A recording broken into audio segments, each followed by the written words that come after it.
कि जो नीट की परीक्षा है वो रद्द होनी चाहिए और बच्चों को इंसाफ मिलना चाहिए, क्योंकि लगातार जिस तरीके से करोड़ों बच्चों का भविष्य खराब हो रहा है।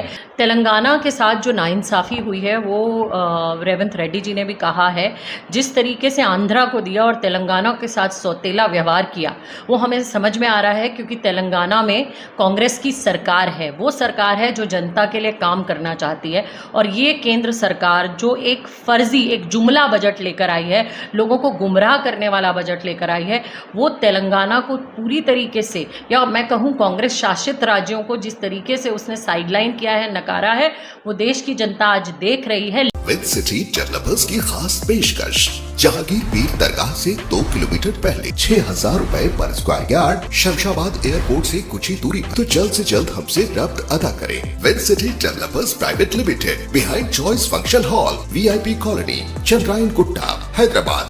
फातिमा शिराजी होममेड प्रोडक्ट इस्तेमाल करने से 1 मंथ में 10 kg तक आप अपना वजन कम कर सकते हैं। सबसे कम दाम में वेट लॉस का तरीका हमारे यहाँ मौजूद है, वो भी no side effect, no diet, no exercise के साथ। आज ही कांटेक्ट करें फातिमा शिराजी होममेड प्रोडक्ट से और अपने आप को खूबसूरत बनाएं। Fatima Shirazi homemade product, golden heads colony, pillar number 213, Rajendra Nagar, Hyderabad.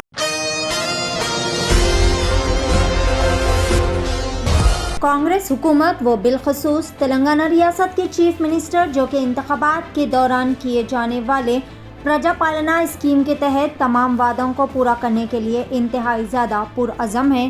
Telangana रियासत में इख्तिदार पर आने के बाद कांग्रेस हुकूमत ने पहली मरतबा बजट पेश किया, लेकिन मरकज़ी हुकूमत की जानिब से रियासत के लिए मख्तस किए जाने वाले बजट और नाइंसाफ़ियों से तमाम कायदीन ही नाराज़ है। ऐसे ही कई सारे सुलगते हुए उमूर पर बात करने के लिए एशियन टीवी न्यूज़ चैनल के नुमाइंदा रिपोर्टर अकबर अली खान ने गाज़ियाबाद से ताल्लुक़ रखने वाले बेहतरीन नामवर डायनामिक लेडी फाइटर व कांग्रेस पार्टी के कॉन्टेस्टेड MP उम्मीदवार मोहतरमा डॉली शर्मा और Telangana state library chairman doctor Riaz से खुसूसी इंटरव्यू के ज़रिए इन उमूर पर इनके तासुरात जानने की कोशिश की।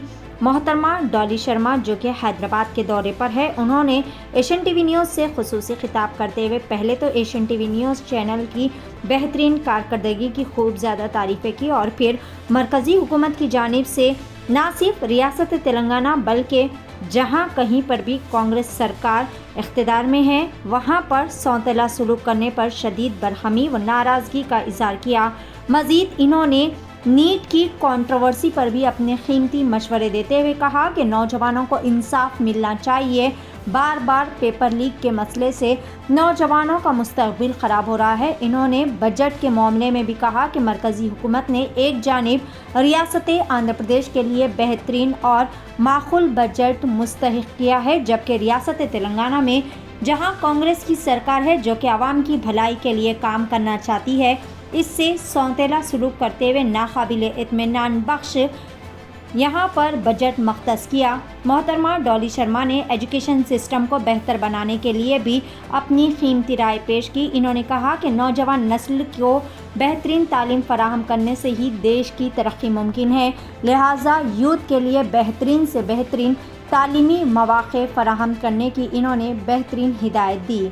आइए जानते हैं इस खुसूस में मुकम्मल तफसीलात। पेश है नुमाइंदा रिपोर्टर अकबर अली ख़ान की एशियन टीवी न्यूज़ के लिए यह खुसूसी रिपोर्ट। अस्सलाम नमस्ते दोस्तों, मैं अकबर अली ख़ान, आप देख रहे हैं एशियन टीवी न्यूज़। दोस्तों, आज हम मौजूद है तेलंगाना स्टेट के सेंट्रल लाइब्रेरी में और हमारे साथ मौजूद है तेलंगाना स्टेट के लाइब्रेरी चेयरमैन डॉक्टर रियाज साहब। और आज यहाँ पर एक ख़ास मेहमान मौजूद है जो कि गाज़ियाबाद से कांग्रेस के MP कंटेस्टेड भी रह चुके हैं। जी हाँ, हम बात कर रहे हैं डॉली शर्मा मैडम की। मैडम, एशियन टीवी न्यूज़ में आपका स्वागत है और स्पेशली हैदराबाद में आपका स्वागत है। थैंक यू, धन्यवाद। मैं एशियन टीवी को थैंक यू धन्यवाद करना चाहूँगी कि उन्होंने असेंबली इलेक्शंस में जो हमारा साथ दिया, प्रवल्लिका के केस को जो धार दिया, इसके अलावा जो जनता के मुद्दे थे उन पर हमारा साथ दिया। और आज तेलंगाना में कांग्रेस की सरकार है, वो कांग्रेस की सरकार जो गारंटीज़ पर काम कर रही है और लोगों के लिए काम कर रही है। जी हाँ मैम, नीट का जो एग्ज़ाम को लेकर जो कंट्रोवर्सी चल रही है उस बारे में आप क्या कहना चाहेंगे? देखिए, नीट की जो कंट्रोवर्सी है उसमें हमारे नेता राहुल गांधी जी सबसे पहले कह चुके हैं कि जो नीट की परीक्षा है वो रद्द होनी चाहिए और बच्चों को इंसाफ मिलना चाहिए, क्योंकि लगातार जिस तरीके से करोड़ों बच्चों का भविष्य खराब हो रहा है, बार बार पेपर लीक होता है और बच्चों का भविष्य खराब होता है। यूजीसी का देखिए, नीट का देखिए, उसके अलावा और बाकी बहुत से जो पेपर्स लीक हुए उनका जो लगातार मामला है, तो इसमें चाहे हमारे तेलंगाना के चीफ मिनिस्टर रेवंत रेड्डी हों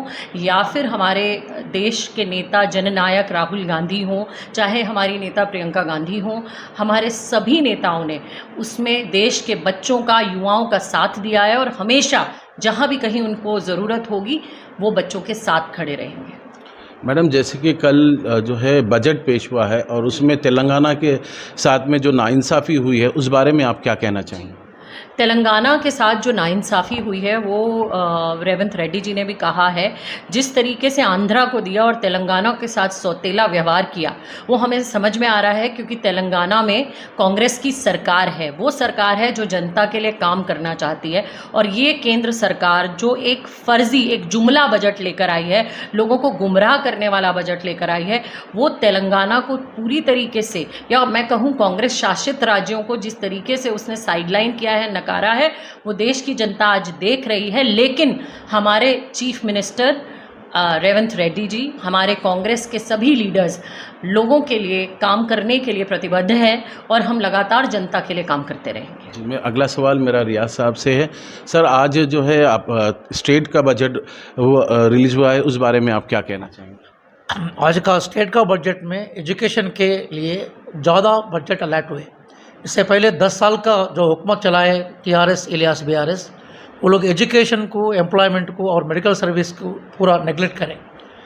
हम ये बजट प्रजारंजक बजट है, गरीब लोग के लिए हम बजट में अलॉट किए, पर्टिकुलरली इल्म के लिए, एजुकेशन के लिए जो बजट अलॉट हुआ ये कंपेयर टू बीआरएस और टीआरएस का गवर्नमेंट से बहुत बेहतर बजट है।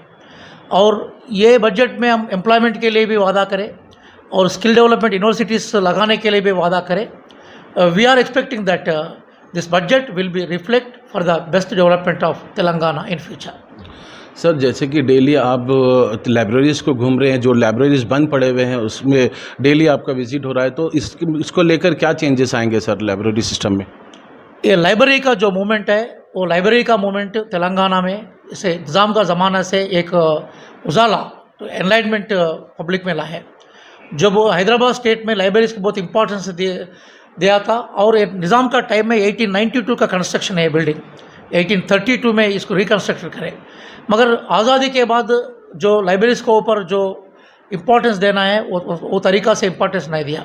टीआरएस इलियास बीआरएस का टाइम में लाइब्रेरीज पूरा नेगलेक्ट हो गए हैं। इसमें नया नौकरी नहीं दिला है और जो रिटायरमेंट्स है वो रिटायरमेंट्स वैसा ही वो बंद हुए। अब हम नौकरी दिलाने के लिए लाइब्रेरीज को मजबूत करना बोले तो ह्यूमन पावर का मजबूत करना है। अब हम नया नोटिफिकेशन में लाइब्रेरी पोस्ट भी डाल रहे। एट द सेम टाइम जो लाइब्रेरीज पूरा तेलंगाना में 572 पब्लिक लाइब्रेरीज है और एक 50-60 तक रिमेनिंग लाइब्रेरीज है। पूरा लाइब्रेरीज मजबूत करने के लिए नया किताब जो रीडर चाह रहे, वो लीडर डिज़ायर है, उनका डिज़ायर से उनका इंटरेस्ट है बुक्स लाने के लिए कोशिश कर रहे। और एक 2 साल में ये लाइब्रेरीज पूरा मजबूत करके एक knowledge centre, every library should be knowledge centre का जैसा हम बनाने के लिए कोशिश कर रहे हैं। मैडम, अगला सवाल आपसे है। एजुकेशन सिस्टम में मैडम आपके हिसाब से क्या डेवलपमेंट आना चाहिए और क्या चेंजेस आना चाहिए? देखिए, केंद्र सरकार ने जो इस बार का बजट है उसमें 8,000 करोड़ रुपया एजुकेशन के बजट में घटाया है। ये मुझे लगता है देश के लिए बड़ा दुर्भाग्यपूर्ण है। जहां देश में इतनी बड़ी जनसंख्या में एजुकेशन का बजट बढ़ाना चाहिए था, वहीं एजुकेशन का बजट घटाना ये केंद्र सरकार की मानसिकता बताता है। लेकिन जिस तरीके से हमारे नेता युवाओं के साथ हैं, जिस तरीके से हम यहाँ लाइब्रेरीज़ के लिए भी काम कर रहे हैं, डॉक्टर रियाज़ को मैं बहुत समय से जानती हूँ और डॉक्टर रियाज़ जिस तरीके से बच्चों, लाखों स्टूडेंट्स के लिए रात दिन खड़े रहते हैं, काम करते रहते हैं, मुझे लगता है हमारे सभी लीडर्स एजुकेशन के लिए भी उसी तरीके से काम करना चाहते हैं, क्योंकि कहते हैं कि हमारा देश युवाओं का देश है और युवाओं के देश में जब तक युवाओं को आगे नहीं बढ़ाया जाएगा ये देश आगे नहीं बढ़ सकता। इसलिए युवाओं के लिए एजुकेशन में नए नए चीज़ें लाना चाहिए, लाइब्रेरीज़ डेवलप करना चाहिए। और मुझे लगता है पेपर कैंसिलेशन और जो पेपर लीक के मामले लगातार आ रहे हैं उनसे बच्चों को निजात दिलाना चाहिए। क्योंकि जैसे आज मैं ये लाइब्रेरी विज़िट कर रही थी, यहाँ बहुत गरीब घरों के बच्चे आकर कॉम्पिटिटिव एग्ज़ाम्स की तैयारी करते हैं जिनके पास किताब खरीदने का पैसा नहीं है, और वो बच्चे यहाँ तैयारी करते हैं। जब उनको सरकार की तरफ से मदद आने लगेगी, जब उनको केंद्र सरकार साथ देगी, बजट बढ़ाएगी, तो बच्चों का भविष्य संवरेगा, और जब बच्चों का भविष्य संवरेगा तो देश संवरेगा। मैडम, एशियन टीवी के ज़रिए आप जो है आवाम को क्या मैसेज देना चाहेंगे, व्यूवर्स को क्या मैसेज देना चाहेंगे? मैं देश की जनता को, व्यूअर्स को हैदराबाद में, तेलंगाना में ये कहना चाहती हूँ कि अपने मुद्दों की बात करिए, अपने स्वास्थ्य, सुरक्षा, स्वच्छता, शिक्षा की बात करिए, तभी चाहे तेलंगाना हो चाहे पूरा देश हो प्रगति कर पाएगा। धन्यवाद। Thank you sir. तो ये थे हमारे साथ में डॉली शर्मा जी और डॉक्टर रियाज साहब। मैं अकबर अली खान। आगे की जानकारी के लिए देखते रहिए एशियन टीवी न्यूज़। जश्न आज़ादी हिंद के ज़िमन में मीना हॉस्पिटल की खुसूसी पेशकश। आइए अमराज से आज़ादी व छुटकारा पाएं। 15 जुलाई था 15 अगस्त मुफ्त हेल्थ कैंप। गरीब व जरूरतमंद मरीजों के लिए खुशखबरी। तमाम अकसाम के मुआयनाजात पर 20% डिस्काउंट। रजिस्ट्रेशन जारी है। माहिरीन तिब व सेहत से मुफ्त मुशावरत। सेहतमंद मुआशरे की तश्कील का जामिन। आलमी शोहरत याफ्ता डॉक्टर्स की खिदमत। बेहतरीन इलाज व मुआलजे की सहूलतें। असरी तकाज़ों और मिशनरी से लेस शानदार दवाखाना। आवाम की खिदमत थी मीना हॉस्पिटल का नस्बुलैन। Meena super specialty hospital, Shivarampalli, Rajendra Nagar, pillar number 254, Hyderabad. नाजरीन, क्या आप भी बालों के झड़ने, वक्त से पहले सफेद होने, चेहरे पर दाग धब्बे, कील मुहासे या फिर झुर्रियों से परेशान हाल है, या फिर दांतों के मसाइल से दो चार है, तो आपके सभी मसाइल का हल Revas face and teeth aesthetics के पास मौजूद है। यहाँ पर बेहतरीन व तजुर्बेकार डॉक्टर लावण्या की जेरे निगरानी में बेहतरीन एडवांस टेक्नोलॉजी व मशीनरीज का इस्तेमाल करते हुए बेहतरीन व 100% मुकम्मल कामयाब इलाज फराहम किया जाता है। मजीद तफसीलात के लिए सीधे चले आए। हमारा पता है Masab tank, first lancer, Fatima Rafi residency,